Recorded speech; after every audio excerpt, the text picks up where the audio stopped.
Happy Friday, everyone. My adjournment matter is for the Minister for Education, and the action I seek is that the government provide more maintenance funding for old public school buildings. Melbourne's inner city is fortunate to have a number of public schools located in beautiful old buildings. There are several in my electorate with history stretching back more than 100 years.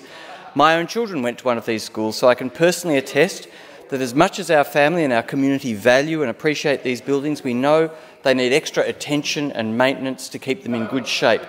I've visited local public schools many times since I was elected, and while every building is different, you start to hear about many of the same problems: leaking roofs, rotting window frames, peeling paint and cracks in the walls.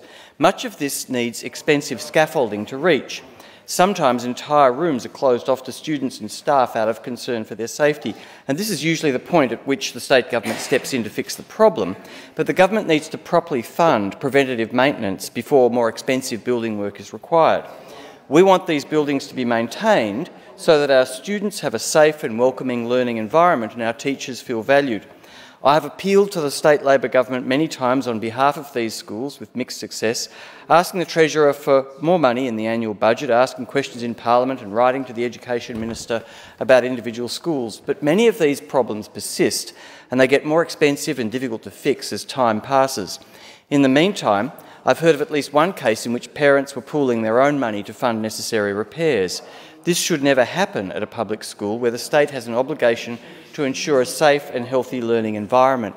I quote from the Department of Education's webpage on heritage buildings.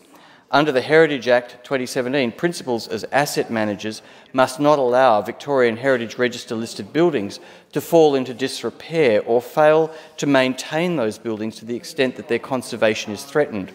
At first glance, this seems fair enough, but I don't know how many public school principals can keep up their end of this bargain if the state government doesn't give them enough money. Maintenance funding is often only enough to paint a couple of classrooms each year. The state can't argue that we've not had the money when we look at spending on the Grand Prix, horse race funding, massive road projects and a massive new prison that's been sitting empty for 2 years. Surely here in the education state, our students are more important.